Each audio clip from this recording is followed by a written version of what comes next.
Welcome to the first video of our Pong game.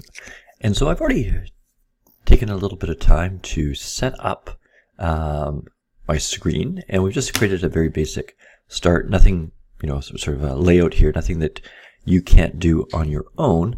And you'll notice that I've got the score, so these are two labels here, just like we did before, and I've got a start and a reset button. Okay, so you can go ahead and do that. I should actually, while I'm thinking about that, just rename these as start button.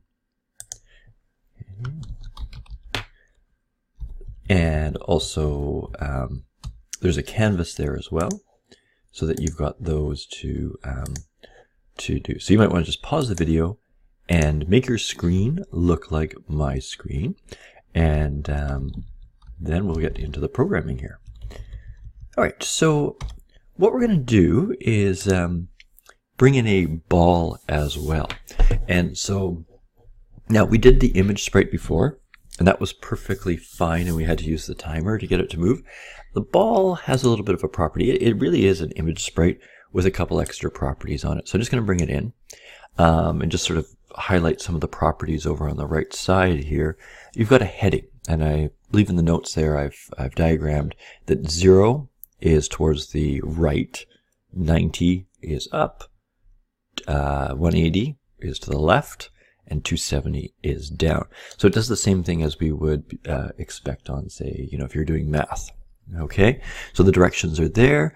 Now there's an interval. Interval is basically the clock. Okay, it's the timer. So at this case, the interval here is 100, being 100 milliseconds. So 0.1 of a second. It would redraw the ball. Okay, you can change the color of it, size of it, the speed. Speed is a bit of a misnomer here because speed is usually meters per second or whatever. Really, what this is the distance that is traveled in this interval. So it's sort of the meters, in that second. Okay, so speed is kind of a misnomer because really this number and this number, you need both of them to do speed here. Visible or not visible. And then X and Y are just its current position, and Z in terms of its depth. This is all sort of 2D. We're not doing any 3D stuff. Z would be if it's above the canvas, or not above the canvas, but above an object or below an object. You can have it sort of relative heights. It's sort of, if you think about, say, Photoshop, you can bring to front or whatever. Okay, you have a layer on top. All right, so what we're going to do is go to blocks and get this thing to program, okay, get it to move here. And so it's going to be pretty straightforward, and we're going to do a lot of the stuff right on the ball here.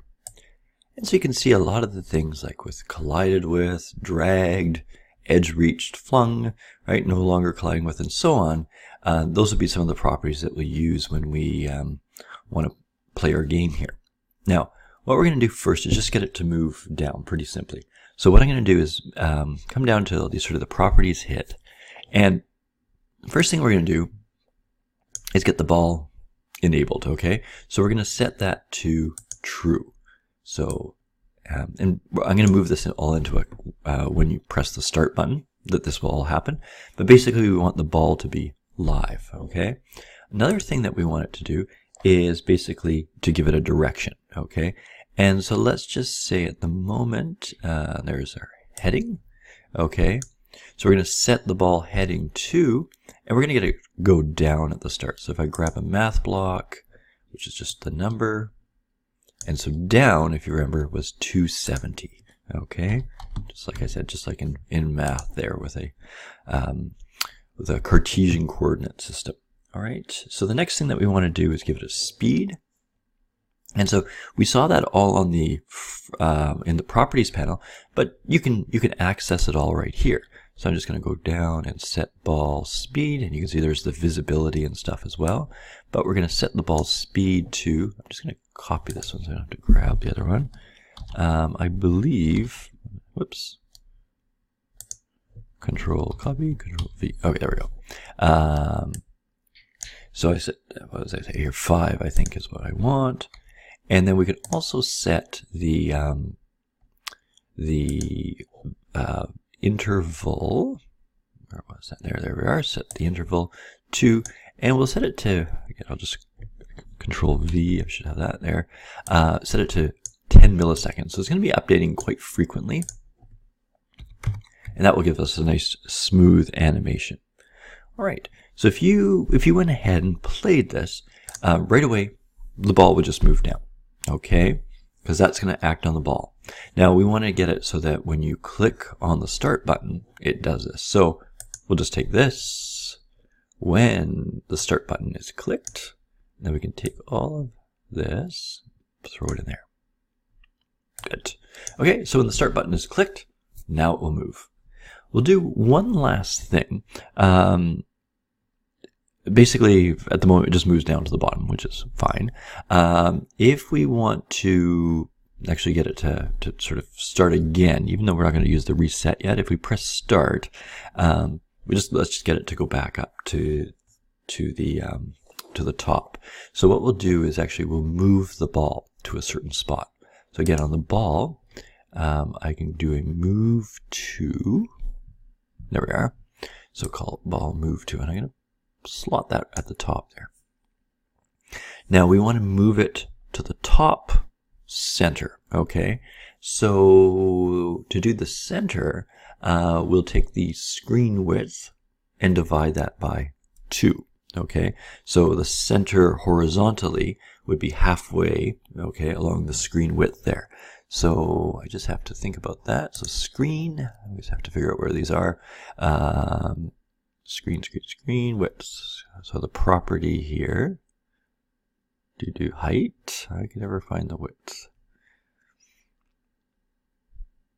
I guess it is alphabetical. Okay, so we're going to take the screen width. Now, before I throw that in there, I'm going to do a little bit of math, because I said I'm going to divide it by 2, not the modulo. I just want to do the division. There we are. So what I'm going to have to do is take the screen width and divide that by 2. So I'm just going to copy, oops, paste, and grab that there, and put in a 2. And the other thing is the height. I'm not going to put it right in the center. I'm going to move it right to the top, right as I said, so the top center. And so that would be basically 0. Because if you remember, at the very top is 0. And then as it moves down, the number gets larger and larger until it gets to the largest number, representing the full height of the screen. So in this case, we'll just take that number thing as well, and this one will hard code to 0.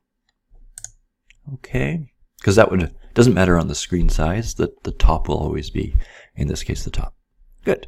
So we'll end there. If you want to try out your game, what it is now, all it should do is you hit the start button. It centers. Okay, with this code here, centers top center, and then it lets the ball move. Okay, we set that to true. It's heading in down, and it's moving at basically 5 pixels every 10 milliseconds. Okay, and then gets to the bottom. And if you hit start again, it should repeat that process. All right, so we'll see you in the next video as we continue with our Pong game.